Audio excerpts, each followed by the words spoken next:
दोस्तों नमस्कार। मेरा नाम निर्मल यादव है और मैं motivational speaker and life coach हूं।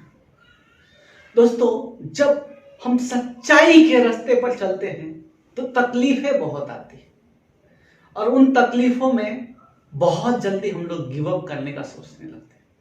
तो ये कोई बड़ी बात नहीं है। बड़े बड़े जो महान लोग हुए जिनका नाम दुनिया में है, उनके भी दिमाग में बहुत बार थॉट आया है कि जब हम सच्चाई पर चलते हैं तो हमें इतनी परीक्षा क्यों देनी पड़ती है, भगवान हमारी इतनी परीक्षा क्यों लेता है। हम तो अच्छे हैं, हम तो सच्चे हैं, फिर भगवान हमारी इतनी परीक्षा क्यों लेता है। तो एक बार की कहानी बता रहा हूं। जब युधिष्ठिर अज्ञातवास में जाने वाले थे, यानी 12 वर्ष वनवास का पूरा होने के बाद जब दुर्योधन के द्वारा द्रौपदी का हरण कर लिया गया तो युधिष्ठिर बहुत फ्रस्ट्रेट हो गए थे। उन्होंने अपने गुरु को बुलाया और बोले, गुरुदेव हम तो सच्चाई के रास्ते पे चल रहे हैं, बट फिर भी हमारे साथ ही ये क्यों होता है। अब तो ऐसा जी करता है कि सच्चाई के रास्ते पर चलना ही गुनाह है। तो जब उस समय में युधिष्ठिर ने ये बात सोच लिया था तो आपकी और हमारी औकात ही क्या है। हम तो थोड़े बहुत सच्चाई के रास्ते पे चलते हैं और तकलीफ आती है तो हमारा गिव अप करना लाजमी है, क्योंकि वो इतना बड़ा, इतना महान और इतना सत्यवादी व्यक्ति था। फिर भी उसके दिमाग में ये थॉट आ गया था कि हम सच्चाई के रास्ते पे चल रहे हैं तो भी हम इतना तकलीफ झेल रहे हैं, तो इस सच्चाई पे चलने का क्या लाभ। तो दोस्तों, उनके गुरु ने बड़ा ही प्यारा सा जवाब दिया कि अगर आप सच्चाई के रास्ते पर जाओगे और तकलीफें नहीं आएंगी तो आप उसके लिए तैयार नहीं होगे, क्योंकि बुराई करना हर किसी के बस में है, लेकिन अच्छाई करना हर किसी के बस में नहीं है। हर कोई अच्छा काम नहीं कर सकता। क्यों? क्योंकि जब अच्छा काम करने जाओगे तो तकलीफें आएंगी, तो उसमें आपकी परीक्षा ली जाती है कि आप जो रास्ते पे चल रहे हो, चलने के लिए अडिग हो क्या।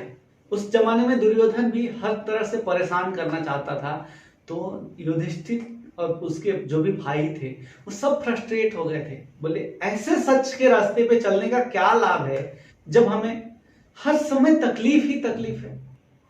तो फिर उन्होंने, उनके गुरुदेव ने बताया था कि सच्चाई पर चलना ही एक त्याग है और उसमें अगर तकलीफें नहीं आएंगे तो आप एग्जाम्पल सेट नहीं कर पाओगे। क्योंकि आज भ्रष्टाचार करना है, कोई भी मुंह उठा के भ्रष्टाचार कर लेता है। जिसको भी पोजीशन दे दिया गया वही भ्रष्टाचार में लिप्त हो जाता है। जिसको भी थोड़ी बहुत पहुंच हो गई वही इधर उधर से लूटना चालू कर देता है।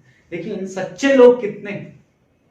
तो सच्चे लोग इसीलिए आगे नहीं आते कि तकलीफ होती है, और उसमें से भी जो लोग आगे आते हैं उनको तकलीफों से पार पाना होता है, तभी उनका नाम सालों साल इतिहास में नहीं, पूरे, मुझे ऐसा लगता है कि ऐसे लोग जो रहते हैं जब तक सृष्टि चलेगी तब तक उनका नाम रहने वाला है।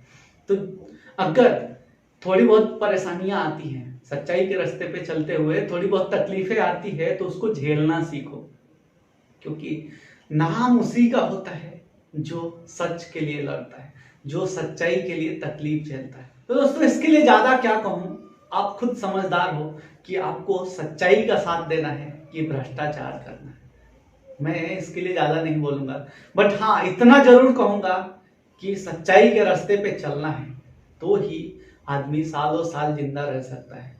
कहते हैं जिंदगी लंबी नहीं होनी चाहिए, जिंदगी बड़ी होनी चाहिए। एक जिंदगी में 1000 जीवन का काम कर जाओ, कुछ ऐसा काम करने का ठानो, क्योंकि हर आदमी के पास उतना ताकत नहीं होता है कि वो इतना बड़ा, इतना कुछ सोच सके।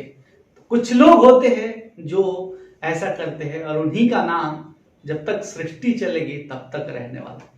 तो दोस्तों, मुझे उम्मीद है कि आप सच्चाई के रास्ते पे जरूर चलना पसंद करो।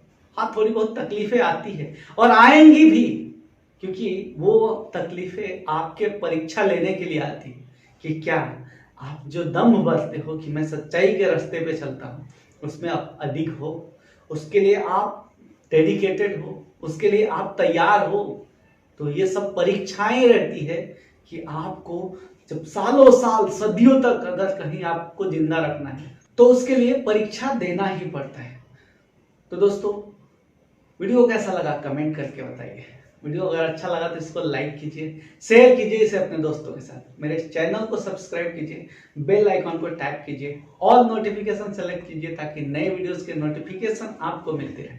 वीडियो देखने के लिए और मेरे साथ जुड़ने के लिए आप सभी का प्रेम पूर्वक बहुत बहुत धन्यवाद।